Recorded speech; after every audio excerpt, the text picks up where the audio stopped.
সল্লু আলাল হাবিব সাল্লাল্লাহু তাআলা আলা মুহাম্মদ সাল্লাল্লাহু তাআলা আলাইহি ওয়াসাল্লাম। প্রিয় ইসলামী ভাইরা, প্রতিদিনের ন্যায় আজকে আমরা মোনাজাতে ইফতারের সময়ে আমরা একটি বিষয় নিয়েছি।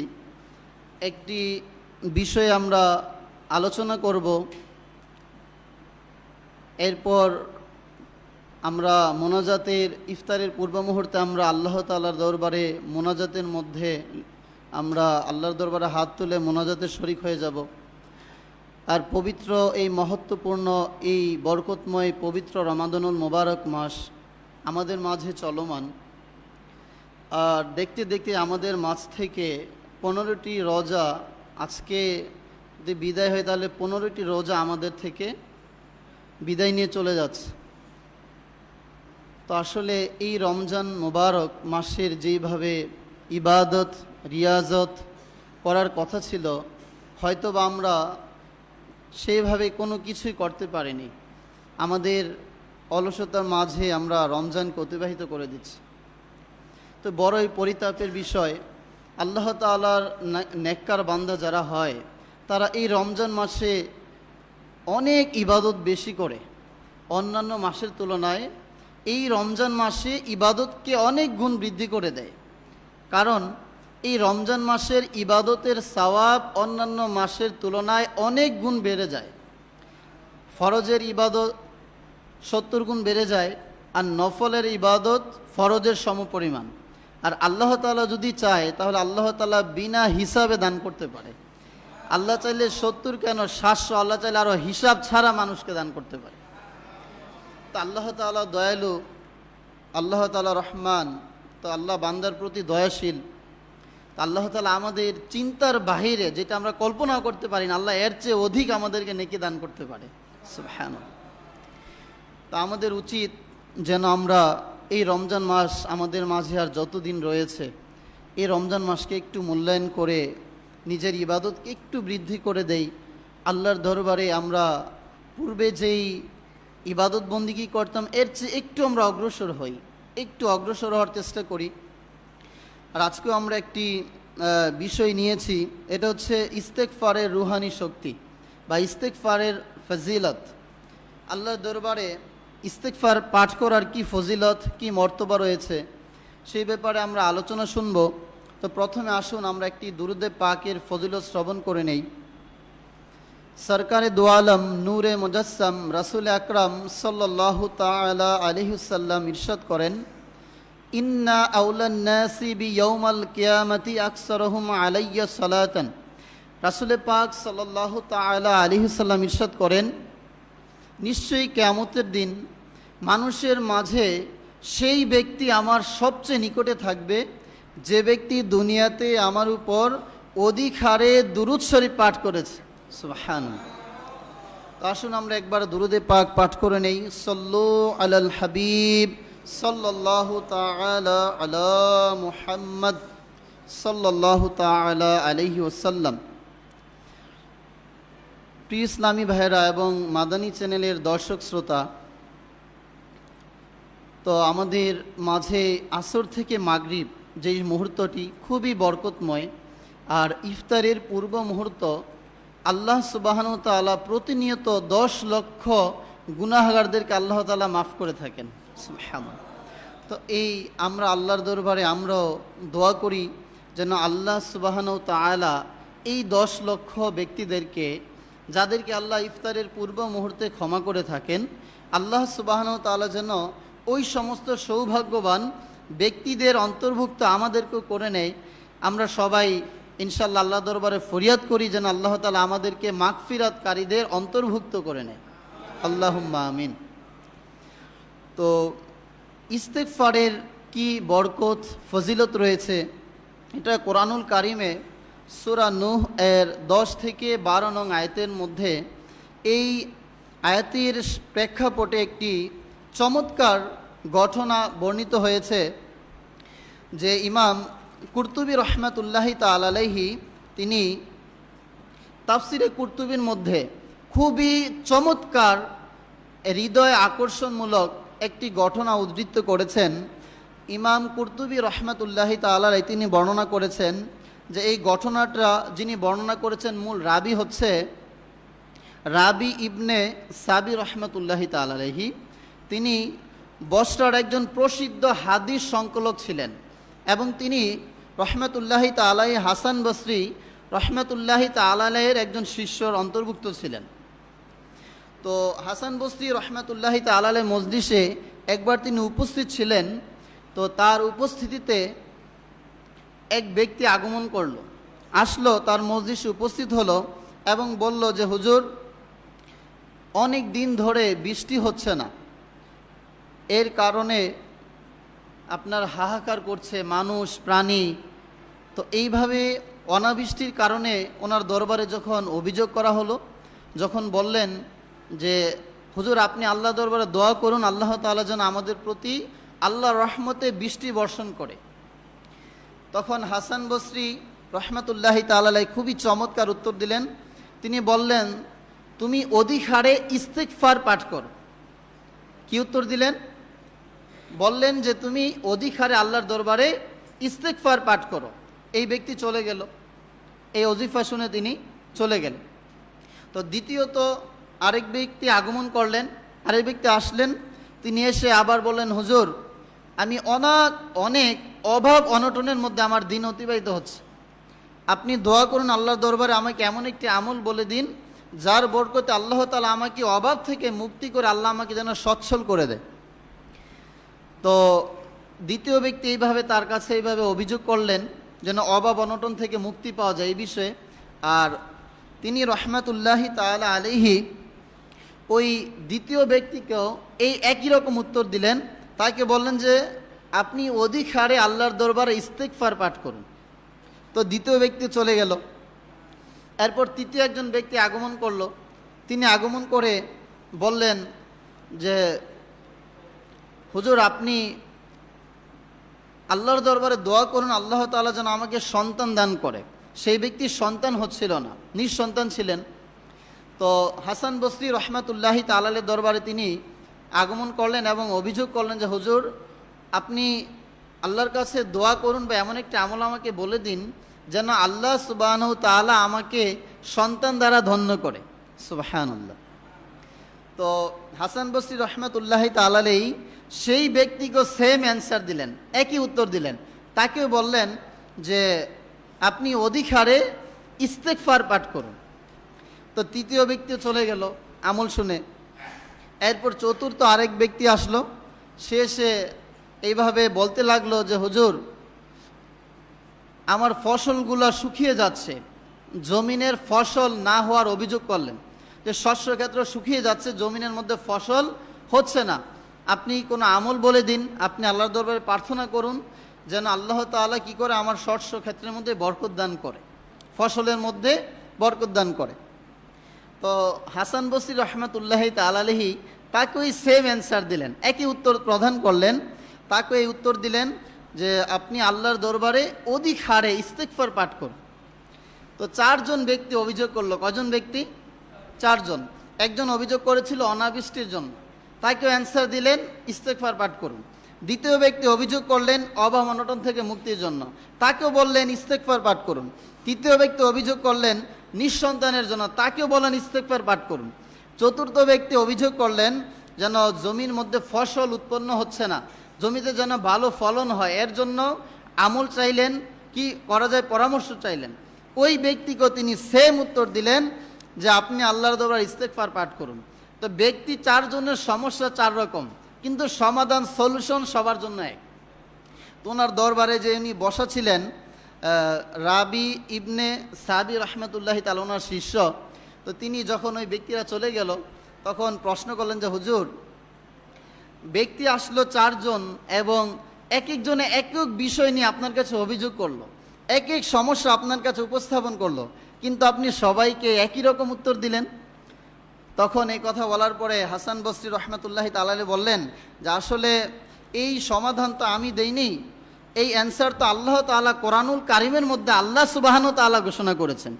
এই সলিউশন তো আমার পক্ষ থেকে আমি দেইনি, এই সলিউশন দিয়েছেন আল্লাহ সুবহানাহু তাআলা। এই যে চারটা কথা আমি বললাম এটা আমার নিজের থেকে আমি বলিনি, এই এই সলিউশনের কথা আল্লাহ সুবহানাহু ওয়া তাআলা পবিত্র কোরআনুল কারীমের মধ্যে ঘোষণা করেছেন। তো এখন এরপর হাসান বসরি রহমতুল্লাহি তাআলা আলাইহি পবিত্র কোরআনুল কারীমের আপনার সূরা নূহ এর আয়াত 29 পারা সূরা নূহ এর মধ্যে 10 নম্বর আয়াত থেকে তেলাওয়াত শুরু করলেন। তিনি কি বললেন এটার আমরা অর্থ শুনবো ইনশাআল্লাহ। বললেন, আউযু বিল্লাহি মিনাশ শাইতানির রাজীম, বিসমিল্লাহির রহমানির রহিম।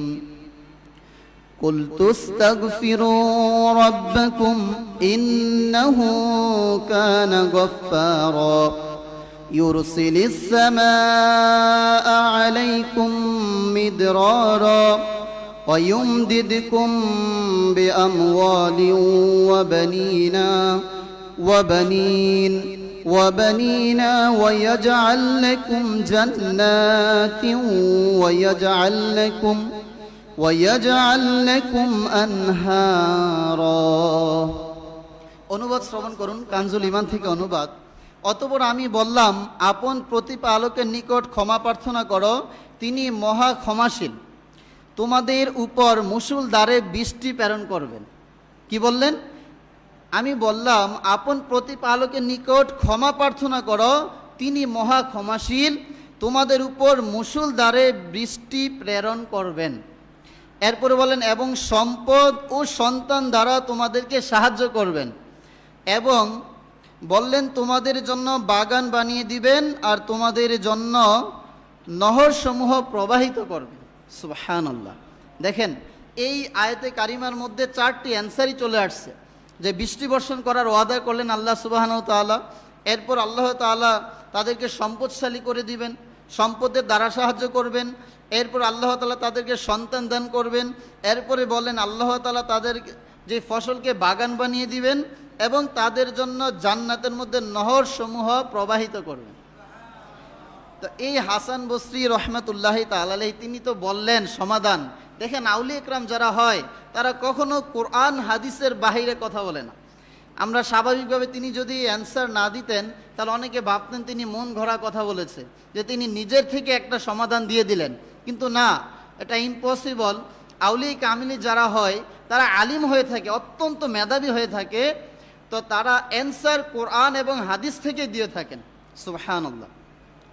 তো এই যে দেখেন, এই আয়াতে কারিমার মধ্যে আমরা এই বিষয় সম্পর্কে অবগত হতে পারলাম যে যদি আমাদের কারো এই অভাব অনটন দেখা দেয় তাহলে আমরা কি করব?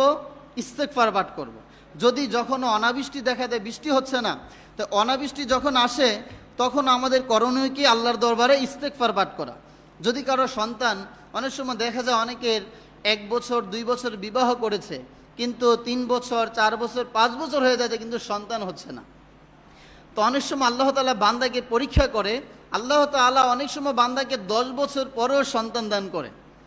এরকম অনেক ব্যক্তি রয়েছে যে অনেক সময় আমরা নার্ভাস হয়ে যাই, ধৈর্য হারা হয়ে যাই, আমরা ধৈর্য হারা হয়ে যাই যে আমার বিয়ে হলো আজকে এত বছর হয়ে গেল, কিন্তু আমার তো এখনো কোনো সন্তানাদি হলো না।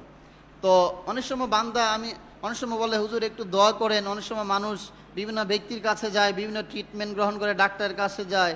এরপর বিভিন্ন যারা এই রুহানি আমল রয়েছে, দাওয়াত ইসলামের এখানেও আসে, মাদানী চ্যানেলের মাধ্যমে বিভিন্ন ব্যক্তিরা প্রশ্ন করে থাকে যাদের সন্তান হচ্ছে না, রুহানি চিকিৎসার আমলও চেয়ে থাকে।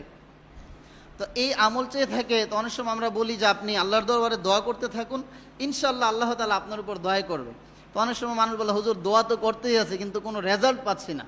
তো অনেক সময় 10 বছর পর আপনি ধৈর্যহারা হওয়া যাবে না, কারণ আল্লাহ পাক মালিক ও খালিক, আল্লাহ তাআলা যা ইচ্ছা, আল্লাহ প্রত্যেকটা বিষয়ে আল্লাহ তাআলা ক্ষমতাবান।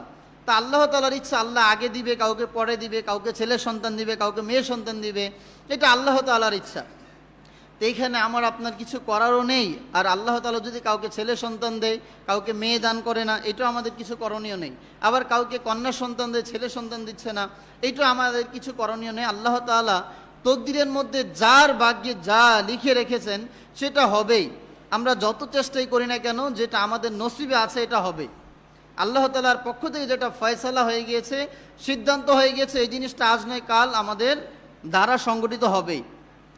তো সম্মানিত মাদানী চ্যানেলের দর্শক শ্রোতা, তো এই যে আমরা ইস্তেগফারের এই ফজিলত সম্পর্কে 4টি প্রসিদ্ধ আমল, কোরআনে আমল আমরা জানতে পারলাম।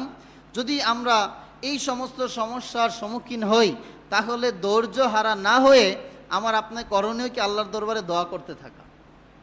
আর হাদিসে কারিমার মধ্যে এটাও আসছে যে আদ-দোয়াউ সিলাহুল মুমিনিন, দোয়া হচ্ছে মুমিনের হাতিয়ার।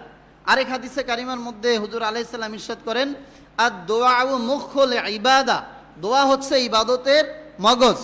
এই জন্য আমাদের সর্বদা কন্টিনিউ আল্লাহর দরবারে দোয়া করতে থাকা, নামাজের পরে বিভিন্ন ওজিফা আমল করে, নফল নামাজ পড়ে আল্লাহর দরবারে দোয়া করতে, যেই করুণাময় আল্লাহ সুবহানাহু ওয়া তাআলার দরবারে হাত তুলে মোনাজাত করা, দোয়া করতে থাকা। ইনশাল্লাহ একদিন না একদিন আমার আপনার দোয়া আল্লাহর দরবারে মকবুল হবে, ইনশাল্লাহ কবুল হবে। তো এই দোয়া থেকে কখনো আমাদের নিরাশ হওয়া যাবে না। আল্লাহ তাআলা রহমত থেকে কখনো নিরাশ হওয়া উচিত নয়। বঞ্চিত আল্লাহ তাআলা বান্দাদেরকে দান করেন, আল্লাহ অসীম দয়ালু করুণাময়। তো দেখেন, যদি আমরা ইস্তেগফার পাঠ করি আরো অনেকগুলা বেনিফিটস রয়েছে। আমি আপনি যদি ইস্তেগফার করতে থাকি, এই তো আমরা 4টা শুনলাম, এর আদার্স আর অনেকগুলা বেনিফিট রয়েছে। যদি কিতাবের মধ্যে এই অপশনগুলো রয়েছে, যদি কোনো ব্যক্তি আল্লাহর দরবারে ইস্তেগফার পাঠ করে, তাহলে কি হবে? একটা হচ্ছে আল্লাহর দরবারে অধিকারে ইস্তেগফার পাঠকারীকে আল্লাহ তাআলা মাগফিরাত দান করে দেয়, আল্লাহ তার গুনাহগুলোকে ক্ষমা করে দেয়। আল্লাহ তাআলা ওই ব্যক্তির রিজিককে প্রশস্ত করে দেয়, আল্লাহ তার রিজিকে বরকত বাড়িয়ে দেয়। আল্লাহ তাআলা তাকে সন্তান সম্পদ দান করেন। আল্লাহ তাআলা তার বালা মুসিবতকে আল্লাহ তাআলা দূর করে দেন। আল্লাহ তাআলা তার দুশ্চিন্তাগুলোকে দূর করে দেন। আল্লাহ তাআলা তার কঠিন সমস্যার সময় আল্লাহ তাআলা তাকে সহজ পথ দেখান। আল্লাহ তাআলার নৈকট্য লাভ অর্জন করা যায় ইস্তেগফার অধিকারে। ইস্তেগফার করার মাধ্যমে আল্লাহ তাআলার নৈকট্য অর্জন করা যায় অধিকারে। ইস্তেগফার পাঠ করার জন্য আল্লাহ তাআলার জান্নাতের সুসংবাদ রয়েছে। যে ব্যক্তি অধিকার ইস্তেগফার পাঠ করবে, তার জন্য শারীরিক সক্ষমতা আল্লাহ তাআলা তাকে দান করবেন এবং তার অন্তরকে আল্লাহ পরিচ্ছন্ন করে দিবেন। আল্লাহ তাআলা তার দোয়াকে কবুল করবেন। আল্লাহ তাআলা তার গুনাহগুলোকে ক্ষমা করে দিবেন এবং আল্লাহ তাআলা তাকে সুন্নতের অনুসরণ করার আল্লাহ তৌফিক দান করবেন। তো দেখেন প্রিয় ইসলামী ভাইয়েরা এবং মাদানী চ্যানেলের দর্শক শ্রোতা, তো এই ইস্তেগফারের ব্যাপারে হাদিসে কারিমের মধ্যে আসছে যে প্রিয় নবী সাল্লাল্লাহু তাআলা আলাইহি সাল্লাম তিনিও হাদিসে কারিমের মধ্যে আসছে প্রতিনিয়ত হুজুর আলাইহিস সালাম 70 থেকে 100 বার, কিছু রিওয়ায়াতের মধ্যে রয়েছে যে হুজুর আলাইহিস সালাম দৈনিক 70 বার ইস্তেগফার পাঠ করতেন। সুবহানাল্লাহ। আরও কিছু রিওয়ায়াতের মধ্যে আসছে যে হুজুর আলাইহিস সালাম দৈনিক 100 বার করে ইস্তেগফার পাঠ করতেন। এখন একটা এখানে কোশ্চেন যে ইস্তেগফার পাঠ করি, আমরা তো ইস্তেগফার পাঠ করি গুনাহ ক্ষমার জন্য, আমাদের পেরেশানি দূর করার জন্য, কিন্তু এই জিনিসটা মনে রাখবেন, একটা আমাদের বিশ্বাস, আকীদাগত এখানে একটা বিশ্বাস বিষয় রয়েছে যে আমরা আল্লাহর দরবারে ফরিয়াদ করি আমাদের গুনাহ ক্ষমার জন্য। আর নবী রাসূল যারা আল্লাহর দরবারে ইস্তেগফার পাঠ করে ক্ষমা প্রার্থনা করে, তো তারা হচ্ছে আল্লাহর দরবারে মর্যাদা বৃদ্ধি করার জন্য। নবী রাসূল, একটা মনে রাখবেন, আহলে সুন্নাত ওয়াল জামাতের ইত্তেফাক আকীদা হচ্ছে সমস্ত নবী রাসূল তারা হচ্ছে নিষ্পাপ মাসুম। নবী রাসূলরা কি? নিষ্পাপ মাসুম বেগুনা, তাদের দ্বারা গুনাহ সংগঠিত হয় না। তো এই বিষয়টা তো নবী রাসূলরা, প্রিয় নবী সাল্লাল্লাহু আলাইহি সাল্লাম যে আমাদেরকে ইস্তেগফার করার নির্দেশ দিয়েছেন, এটা হলো উম্মতের শিক্ষার জন্য এবং আল্লাহর দরবারে মর্যাদা বৃদ্ধির জন্য। আদম আলাইহিস সালাম তিনি আল্লাহর দরবারে ইস্তেগফার, যেটা আমরা নামাজে মোনাজাতের মধ্যে আয়াতে কারিমা পাঠ করে থাকি, রব্বানা যালামনা আনফুসানা ওয়া ইল্লাম তাগফির লানা ওয়া তারহামনা লানাকুনান্না মিনাল খাসিরিন, এইটা আমরা মোনাজাতের মধ্যে পাঠ করি। এরপর ইউনূস আলাইহিস সালামের যেই দোয়া কালিমা, এইটা আমরা পাঠ করি, লা ইলাহা ইল্লা আনতা সুবহানাকা ইন্নী কুনতু মিনাজ জালিমিন, এইটা আমরা অধিকারে পাঠ করি, এটারও মর্যাদা রয়েছে পাঠ করার। এরপর আমরা আস্তাগফিরুল্লাহ, এইটা আমরা অধিকারে পাঠ করতে পারি, আস্তাগফিরুল্লাহ আস্তাগফিরুল্লাহ আস্তাগফিরুল্লাহ আল্লাযী লা ইলাহা ইল্লা হুয়াল হাইয়ুল কাইয়্যুম ওয়া আতুবু ইলাইহি, এইটা পড়া যায়। আস্তাগফিরুল্লাহ রাব্বি মিন কুল্লি যামবি ওয়া আতুবু ইলাইহি লা হাওলা ওয়ালা কুওয়াতা ইল্লা বিল্লাহিল আলিয়্যিল আযীম, এইটা আমরা পাঠ করতে পারি। তো এইভাবে অনেকগুলা আপনার ইস্তেগফার রয়েছে, কিতাবের মধ্যে রয়েছে, মাদানী পাঞ্জে সূরার মধ্যে অনেকগুলা ইস্তেগফারে রয়েছে, সাইয়্যিদুল ইস্তেগফার রয়েছে। তো এই তাসবিহগুলো যদি আমরা পাঠ করি তাহলে আল্লাহ তাআলা আমাদেরকে এই যে ফজিলত আমরা শুনলাম কোরআন হাদিসের আলোকে, আল্লাহ সুবহানাহু ওয়া তাআলা আমাদেরকে দুনিয়া আখিরাতের মধ্যে এই মর্যাদা আল্লাহ আমাদেরকে দান করবে। তা আমরা সবাই নিয়ত করে নেই ইনশাআল্লাহ আল্লাহর দরবারে আমরা যখনই সুযোগ হবে আল্লাহর দরবারে আমরা ফরিয়াদ করব যেন আল্লাহ তাআলা আমাদের সবাইকে পবিত্র মাহে রমজানে আল্লাহ আমাদের সবাইকে যেন মাগফিরাতকারীদের অন্তর্ভুক্ত করে দেয়, আল্লাহ যেন আমাদের গুনাহগুলোকে নেকি দ্বারা পরিবর্তন করে দেয়, আল্লাহ সুবহানাহু ওয়া তাআলা যেন আমাদের জীবনের সমস্ত গুনাহগুলোকে ক্ষমা করে দেয়। আমরা ইনশাআল্লাহ দোয়ায় আমরা এখনই আমরা মোনাজাতের মধ্যে অংশগ্রহণ করব, আল্লাহর দরবারে আমরা দোয়া করব ইনশাআল্লাহুল কারীম। গুনাহের যায় না যে ভাস আমার ইয়া রাসূলুল্লাহ, গুনাহের যায় না যে ভাস আমার ইয়া রাসূলুল্লাহ, তুমি করো কিছু মাহে রিসালত ইয়া রাসূলুল্লাহ, ক্ষণে ক্ষণে প্রতিক্ষণে বেড়ে যাচ্ছে যে গুনাহ, ক্ষণে ক্ষণে প্রতিক্ষণে বেড়ে যাচ্ছে যে গুনাহ, তবু তাতে কোনো অনুতাপ ইয়া রাসূলুল্লাহ, গুনাহের যায় না যে ভাস আমার ইয়া রাসূলুল্লাহ, তুমি করো কিছু মাহে রিসালত ইয়া রাসূলুল্লাহ। يا ربنا يا ربنا يا ربنا يا ربنا يا ربنا يا ربنا يا ربنا يا أرحم الراحمين يا أرحم الراحمين يا أرحم الراحمين يا ربنا يا ربنا يا ربنا মৌলাই করিম, আমরা গুনাহগার বদকার নাফরমান মাওলা, মাওলা রাতের আধারে দিনের আলোতে তোমার নাফরমানি করেছি মাওলা। হায় আল্লাহ তাআলা, আল্লাহ তাআলা পবিত্র মাহে রমজান মাসে মাওলা আমরা গুনাহ থেকে বাঁচতে পারছি না মাওলা।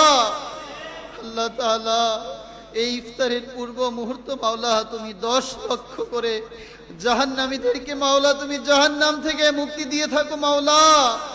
আল্লাহ তাআলা তুমি আজকে মাওলা যাদেরকে মাগফিরাত দান করবে তাদের নামের সাথে আমাদেরকে অন্তর্ভুক্ত করে নাও। আল্লাহ তাআলা আমাদের জীবনের গুনাহকে মাফ করে দাও, আমাদের মা বাবার গুনাহকে মাফ করে দাও, সকল মুসলিম উম্মার গুনাহকে মাফ করে দাও। আল্লাহ আমাদের রোজাকে কবুল করে নাও, আল্লাহ আমাদের সেহরিকে কবুল করে নাও, আল্লাহ আমাদের তারাবিকে কবুল করে নাও। মাওলাই করিম, মাওলাই করিম আমাদের তাহাজ্জুদকে কবুল করে নাও। মাওলাই করিম আমাদের টুটাফাটা যা কিছু ইবাদত করছে মাওলা, আল্লাহ তোমার মকবুল বান্দাদের ওয়াসিতা, দয়াল নবীর ওয়াসিতা আল্লাহ আমাদের প্রত্যেকের মোনাজাতকে কবুল আর মঞ্জুর করে নাও। মাওলাই করিম মাদানী চ্যানেলের দর্শক শ্রোতা যারা আমাদের সাথে হাত তুলে দিয়েছে মাওলা, মাওলাই করিম এই মুহূর্তে যারা মাওলাই করিম মাদানী চ্যানেলের সাথে আমাদের সাথে দোয়ায় শরীক হয়েছে মাওলা, প্রত্যেকের গুনাহগুলোকে মাফ করে দাও। আল্লাহ আমাদের প্রত্যেকের জীবিতদের গুনাহকে মাফ করে দাও। আল্লাহ যারা আমাদের মাওলাই করিম মা বাবা যারা অন্ধকার কবরে চলে গিয়েছে তাদের কবরের আযাবগুলোকে মাফ করে দাও। আল্লাহ যেমনি ভাবে পবিত্র মাহে রমজানুল মুবারক মাসের ওসিলায় মাওলা তুমি কবরের আযাবকে মাফ করে দিয়েছো মাওলা, তেমনি ভাবে কিয়ামত পর্যন্ত কবরের আযাব থেকে নাজাত দিয়ে দাও মাওলা। আল্লাহ তাআলা বাকি রমজানের রোজাগুলা মাওলা সুস্থতার সাথে আদায় করার তৌফিক দান করে দাও। আল্লাহ 5 ওয়াক্ত নামাজ আমাদেরকে যথাসময়ে আদায় করার তৌফিক দান করে দাও। আল্লাহ সাল্লু আলাল হাবিব সাল্লাল্লাহু আলা মুহাম্মদ। আশিকানে রসুল মনোযোগী হন। ঢাকার সময়সূচি অনুযায়ী ইফতারের সময় হয়ে গেছে। সাল্লু আলাল হাবিব সাল্লাল্লাহু আলা মুহাম্মদ। رب العزة عما يصفون وسلام على المرسلين والحمد لله رب العالمين وبحق لا إله إلا الله آلك محمد وأصحابك رسول يا حبيب الله الصلاة والسلام عليك يا نبي الله وعلى آلك وأصحابك يا نور الله এখনই মাগরিবের আজান হবে, যথাসম্ভব আজানের উত্তর প্রদান করি।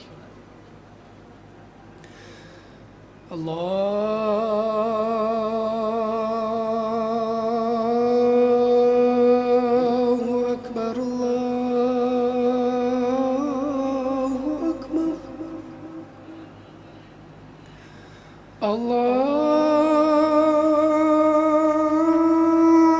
আল্লাহু আকবার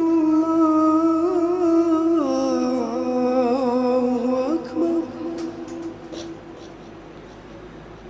أشهد أن لا إله إلا الله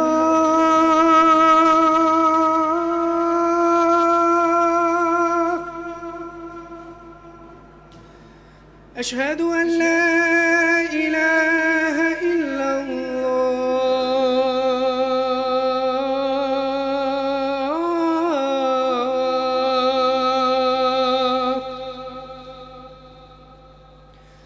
أشهد أن محمد رسول الله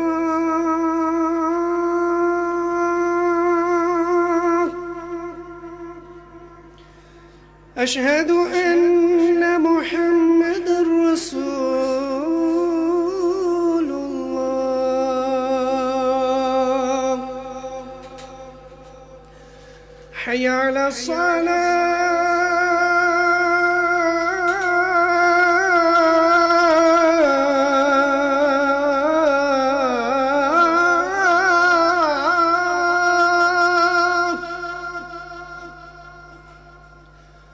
حي على الصلاة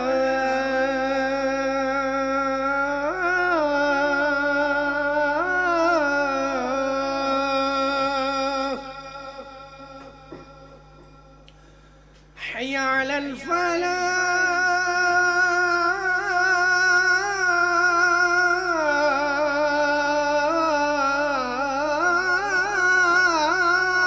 الفلاح حي على الفلاح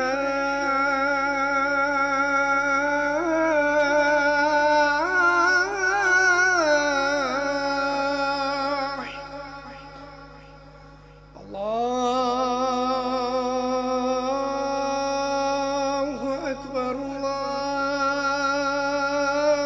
الله أكبر لا إله إلا الله